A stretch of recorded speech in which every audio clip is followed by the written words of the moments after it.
Écrivain français, auteur d'une œuvre majeure dans la littérature contemporaine, Richard Millet est avec nous pour Chronique de la guerre civile en France, livre et opuscule paru entre 2011 et 2018 et rassemblé donc dans un seul ouvrage, édité par la Nouvelle Librairie et disponible sur le site de TV Liberté. La boutique officielle de TV Liberté, c'est sur tvliberté.com. Richard Millet, bonjour. Bonjour. Merci d'être avec nous. Ces ouvrages sont parus, je l'ai dit, pour la plupart entre 2011 et 2018, puis 22. Un inédit en 22, voilà. Voyage à Créteil. La plupart ont été édités aux éditions Pierre-Guillaume Deroux, initialement, l'occasion de rendre hommage à cet éditeur comme vous le fûtes aussi, et c'était un homme libre, comme vous. Un homme très libre, et qu'il a payé très cher aussi. Est-ce que vous trouvez que dans son parcours, il y a les mêmes éléments que le vôtre? Vous avez été éditeur vous aussi. Est-ce que cette liberté, vous en disposiez dans cette maison prestigieuse qui fut celle qui vous abrita? La liberté a existé dans cette maison prestigieuse qui m'abrita. Ça dépend de laquelle vous parlez. Ça, je donne pas les noms, parce que comme voilà, elle ne mérite plus d'être citée. Voilà. Jusqu'à un certain point, j'en ai fait l'expérience. Tandis que Pierre-Guillaume, nous sommes liés par ce qu'on appelle désormais l'affaire Richard Millet, il y a 10 ans bientôt. On va en reparler. Et donc nous avons traversé cette épreuve extrêmement violente. Et donc les relations, les répercussions, si vous voulez, que cette affaire a eues sur sa maison ont été importantes, elles aussi, très importantes. On va en parler tout de suite. Ces écrits, vous les qualifiez très simplement d'écrits de combat. Revu et corrigé, il jalonne une décennie, particulièrement difficile pour le pays, pour la France, pour vous. Un monde entièrement inversé dont la principale occupation est de justifier qu'il faille marcher sur la tête. Voilà un jugement dur à entendre.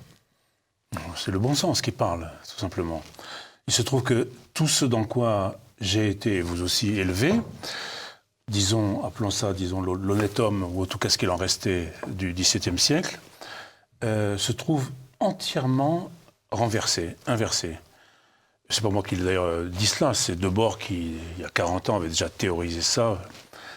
Et il disait notamment cette phrase que j'aime beaucoup, « Dans un monde entièrement inversé, le vrai n'est plus qu'un moment du faux. » On y est. On est dans ce moment de vérité difficile à trouver, difficile à dire, encore plus difficile à nommer, mais qui passe pour un moment du faux. Vous voyez ? Donc, c'est extrêmement difficile de se retrouver et c'est extrêmement difficile de dire ce qu'est le vrai aujourd'hui. C'est ce que vous essayez de faire, d'où la notion écrit de combat. Écrit de combat, je n'ai pas voulu l'appeler comme ça parce que Bernanos avait déjà pris le titre. Et, voilà. Mais il s'agit de combattre, effectivement. Un combat difficile, certainement perdu d'avance, mais au fond pour l'honneur. Battons-nous jusqu'au bout pour l'honneur. Alors si vous souhaitez présenter ces textes aussi, c'est aussi pour répondre, et on a commencé à le faire, à ceux qui depuis 20 ans cherchent à faire de vous, vous dites, une sorte de golem en temps la nuit littéraire française. Vous êtes un écrivain maudit, proscrit, statut très particulier que peu ont eu de leur vivant. Oui, mais Blois l'avait eu, donc... Belle référence. Belle référence, oui. Et on sait par son journal ce qu'il a souffert de ce statut. Donc il était à peu près impublié à la fin dans les dernières années de sa vie. Ce qui est mon cas, à part la Nouvelle Librairie et les provinciales, je n'ai plus d'éditeur, disons, pour mes romans. Donc j'ai décidé que je n'en écrirais plus. Plus d'invitations? Plus d'invitations nulle part, plus de mails, plus de téléphone, plus rien. Et finalement, j'ai fini par me dire que c'était assez confortable d'une certaine façon parce que je n'avais plus à frayer avec des gens avec qui je n'avais plus envie de frayer. La dernière fois que j'ai reçu un coup de fil d'un journaliste du Point, qui voulait m'interroger sur l'extrême droite, je l'ai envoyé paître en disant que je ne parlais plus à la presse, en tout cas celle-là. Et du coup, je me porte beaucoup mieux parce que je n'attends plus rien. Et n'attendant plus rien, je suis dans un état de liberté absolue. Ce qui ne veut pas dire que ce ne soit pas difficile. C'est très difficile, financièrement c'est difficile. Il n'y a plus d'éditeurs, je renonce à écrire des romans, mais je me sens complètement libre. À cette mention écrivain maudit, elle est inscrite dans le marbre en 2012, vous l'avez dit, il y a 10 ans. C'est avec l'éloge littéraire d'Anders Breivik, l'assassin. Vous parlez de textes ironiques et provocateurs, mais il va créer le scandale. Et j'ai envie de vous dire, même si c'est désagréable, que c'est un scandale que vous avez quand même cherché. Il était impensable, avec le statut qui était le vôtre, que vous pensiez un instant que votre point de vue, votre plan littéraire n'aboutirait pas à un point de vue politique sommaire qui vous a explosé à la figure, si vous me permettez l'expression. Oui, et Pierre-Guillaume aussi a été probablement imprudent. Néanmoins, comment dire les choses? Je ne pense pas que ce soit pour ce que je dis dans ce petit essai qui est le codicile presque d'un autre qui s'appelle Langue fantôme. Pour que ce soit bien clair, on vous reproche de faire l'apologie de gestes d'Anders Breivik, qui a tué, et assassiné. Qui a assassiné 79 personnes en Norvège. Si on m'avait vraiment lu, ce qu'on n'a pas fait, je prends la peine à 2 ou 3 reprises de condamner dans le texte les actes de Breivik. Mais s'interroger sur les raisons pour lesquelles un psychopathe de ce genre a agi et sur le discours qu'il tenait, là, personne ne peut entendre. En réalité, puisqu'on nous parlons de tout ça, ce n'est pas du tout pour Breivik que j'ai été expulsé du milieu, c'est pour mes considérations sur l'état littéraire de la France, que je liais bien sûr à, disons, ce qu'on appelle pieusement la crise migratoire et à d'autres choses de ce genre. Ayant la position que j'occupais dans une maison prestigieuse, comme vous disiez tout à l'heure, et tenant sur la littérature, disons, un jugement qui était celui, disons, en gros, de certains surréalistes, enfin vous voyez, donc publié par la même maison d'édition 50 années plus tôt, on ne pouvait pas me pardonner ça. C'est ça qu'on ne m'a pas pardonné. Si vous voulez, de dire que Le Clésio est un mauvais écrivain, alors qu'il avait eu le prix Nobel, ça, c'était impardonnable. Est tellement vrai. Eh bien, Le Clésio, on le retrouve, parce que ce qui est formidable, c'est que dans cette machine contre vous, on va retrouver toutes les personnes qui, bien évidemment, vous en veulent à un titre ou à un autre, parce que vous leur avez dit leurs 4 vérités. En premier lieu, Le Clésio, j'ai noté bien évidemment Benjeloun, Amélie Nothomb, Mazarine Pinjot, ils font partie des 120 confrères, vos camarades, qui vont s'élever contre vos écrits, et vous en donnez à nouveau la liste. C'est assez amusant, parce que vous avez fait le choix d'en donner la liste. Oui, pourquoi je vais vous dire pourquoi je donne la liste, parce que quand vous cherchez mon nom sur Wikipédia, vous trouvez tout de suite le texte que Ernaud avait publié dans Le Monde, en première page du Monde.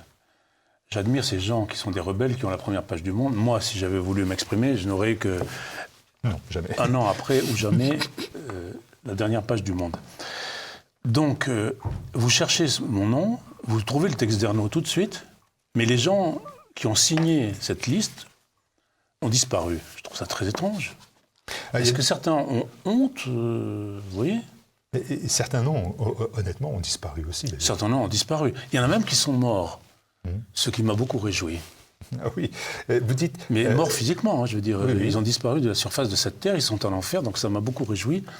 De les avoir en enfer, ton tact. Vous en donnez à nouveau la liste, non sans avoir étrillé, je vous cite, de vertueux défécateurs, des indignes perpétuels, des antiracistes pavloviens, tous laquais du wokisme. Il y a des accents de Langlois, là, écrivain maudit aussi. Le wokisme, déjà cette idéologie en action à ce moment-là ? Elle l'appelait pas comme ça, mais bien sûr, il y avait... N'oubliez pas que le livre de Butler, Le trouble dans le genre, était quand même un best-seller international à travers les universités américaines et françaises.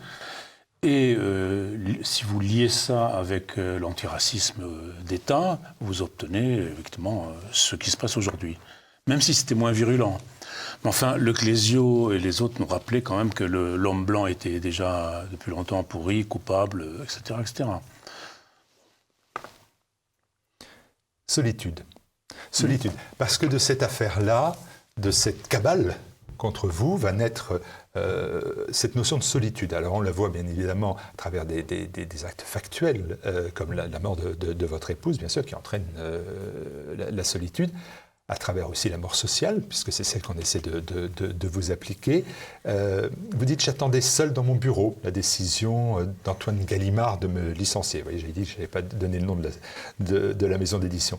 J'étais seul, privé de revenus. Vous voyez, cette notion de solitude, est-ce que c'est toujours le cas. Et cette solitude, si elle existe, est-ce qu'elle imprime vos écrits, votre regard sur le monde, sur la France en particulier? Disons qu'elle donne un point de vue un peu particulier. Mais je me méfie, si vous voulez. Bon, vous avez parlé d'écrivains maudits, oui, par la force des choses, mais sans la dimension romantique, si vous voulez, de l'affaire, disons. Elle me donne un point de vue très particulier, puisque n'attendant plus rien de la société, en tout cas du monde littéraire, du système politico-médiatico-littéraire, je suis extrêmement libre et je vois avec effarement que tout ce que j'avais annoncé ou dénoncé il y a 10 ans, 12 ans, se produit. Voilà, donc la crise du Covid a montré, par exemple, que la littérature française était de plus en plus nulle. Il y a un texte intéressant là-dedans qui m'a valu beaucoup d'ennuis aussi, c'est « Pourquoi la littérature de langue française est nulle ?» Beaucoup d'ennuis, celui-là aussi, qui était postérieur à mon affaire.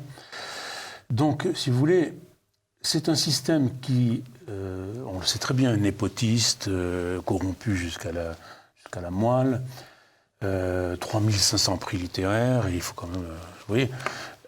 Mais quand vous êtes hors de tout ça, vous connaissez le fonctionnement, vous n'en avez plus besoin, vous dites, faisons autre chose. C'est-à-dire, continuons à penser, continuons à dire dans la mesure où on peut le faire. La Nouvelle Librairie, par exemple. Vous voyez. Et c'est extrêmement sain. Tout du coup, le reste, vous saviez que c'était une mascarade. Vous savez, je veux dire, le Clésio prix Nobel, c'est une mascarade. Jérôme Garcin, c'est un bouffon. Nous sommes dans tout ça. Mais de voir ces pantins s'agiter sur cette scène alors qu'on n'y est plus, c'est fabuleux. Pas tous dans cette liste de 120 quand même. Par exemple, Amélie Nothomb. Nothomb, qu'est-ce qu'elle a? Elle n'est pas morte? Non, elle est encore vivante. Non, elle écrit tous les ans. Elle écrit tous les... Ah oui, c'est vrai.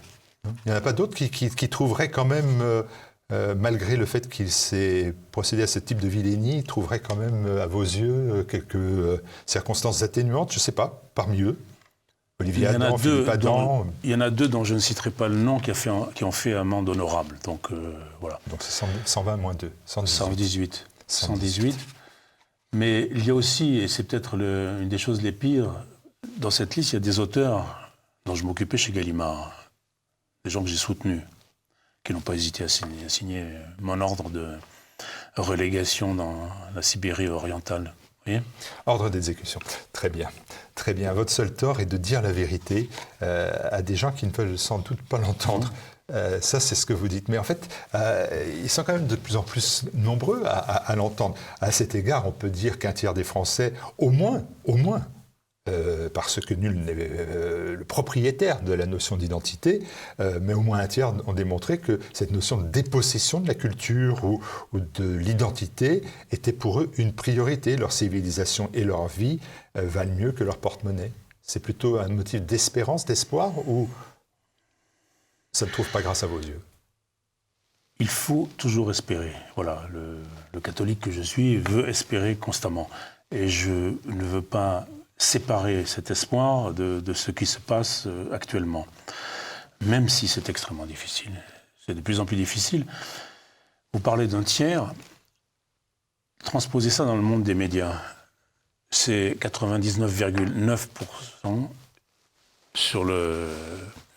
qui triomphent, qui ont le même discours contre 1% ou 0,1% qui... Vous voyez ? Si c'est ça la démocratie, je dis non. Pas de la démocratie, c'est du pilonnage, c'est de la propagande, c'est des scores soviétiques ou chinois, vous voyez, etc. Quant à l'espoir, je pense qu'on est toujours étonné par les gens. Et une chose qui m'étonne le plus, moi, depuis quelque temps, c'est... Il m'arrive de rencontrer des lecteurs. Et ce sont de plus en plus de jeunes lecteurs, et de jeunes lecteurs extrêmement cultivés, mais avec une culture un peu transversale, comme on dit, c'est-à-dire, c'est pas du tout la culture qui est la nôtre, peut-être, mais ils savent un peu plus de choses que je ne sais pas, et des choses que nous savons aussi, vous voyez, et ça, c'est un élément d'espoir. Ça me touche énormément. Des jeunes. Vous vous sentez moins seul? Un peu moins seul, oui. L'ensemble de ces ouvrages forment un travail, là aussi vous utilisez le terme d'insurrection mémorielle face à la dématérialisation du peuple français. C'est donc bien un écrit de combat, d'espoir, vous l'avez dit aussi, ça veut être une arme. Bien sûr.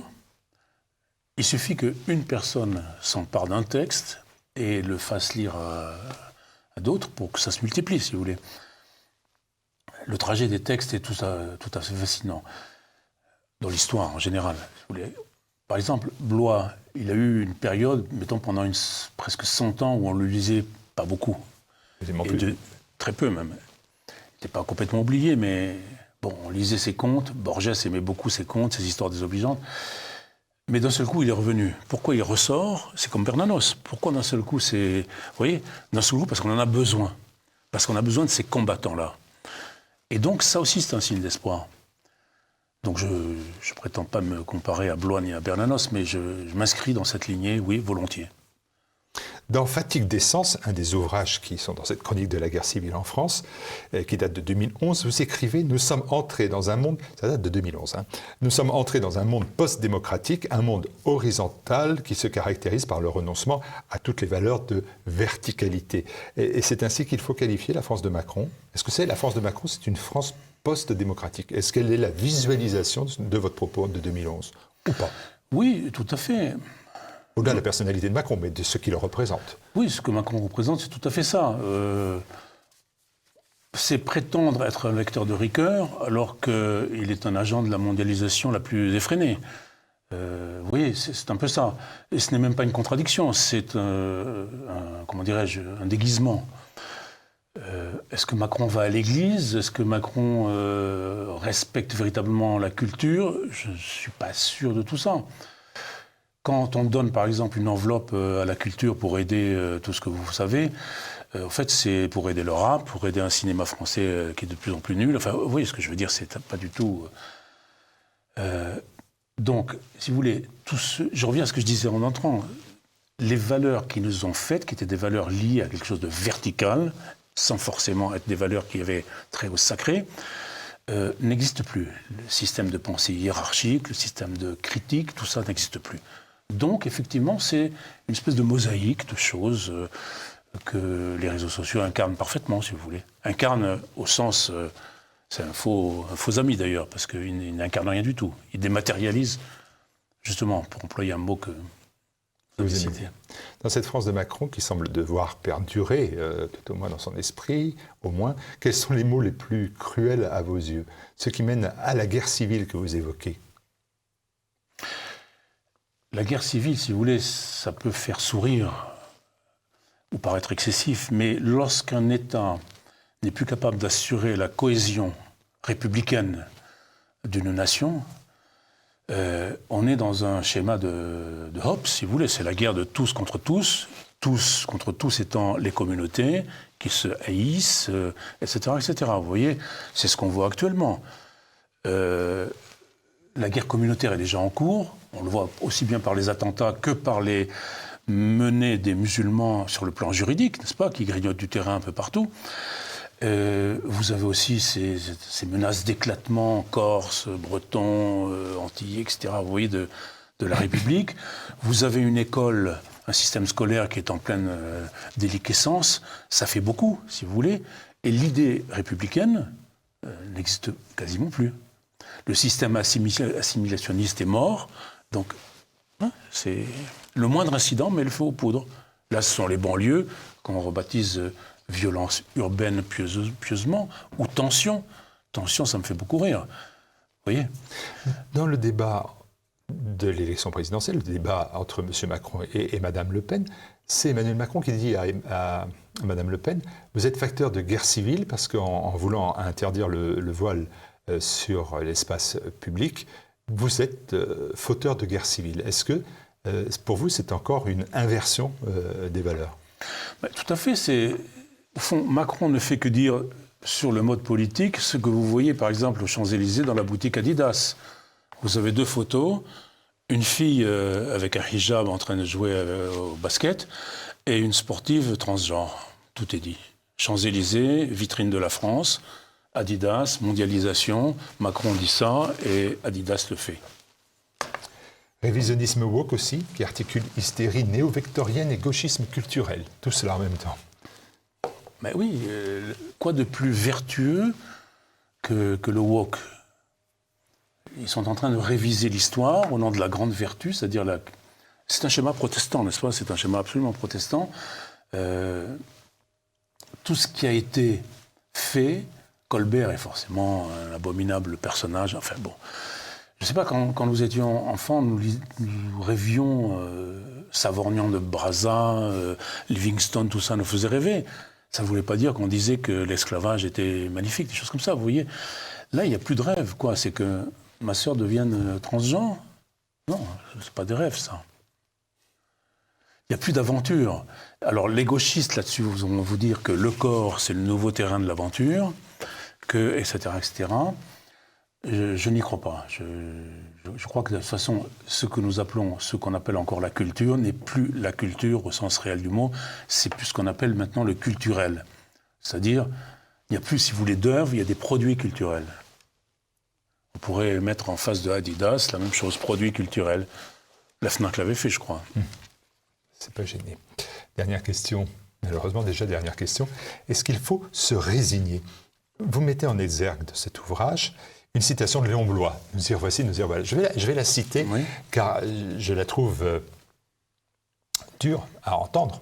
On va voir. Si la France est maudite, rejetée de Dieu, gisante sous les pieds des peuples, si c'est bien cela qu'il faut entendre, alors qu'elle crève une bonne fois et que tout finisse et que la planète privée de son âme roule comme une chose morte dans l'immensité. Faut-il se résigner, Richard Millet? On a parlé d'espoir, d'espérance. Et là, vous dites même dans votre ouvrage publié en 2022, Voyage à Créteil, trouver l'espoir dans la puissance symbolique de la réinversion est une tâche épuisante. Faut-il se résigner? Il faut aller, disons, jusqu'au bout de l'épuisement. C'est une manière d'espérer encore. Au fond, ça veut dire que je mourrai peut-être les armes à la main. Donc il ne s'agit pas de faire le jeu du nihilisme.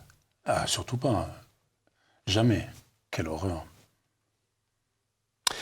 Merci Richard Millet, merci beaucoup pour ces chroniques de la guerre civile en France que je vous invite à lire et à retrouver.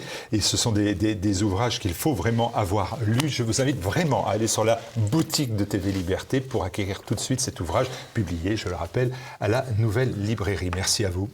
Merci Martial.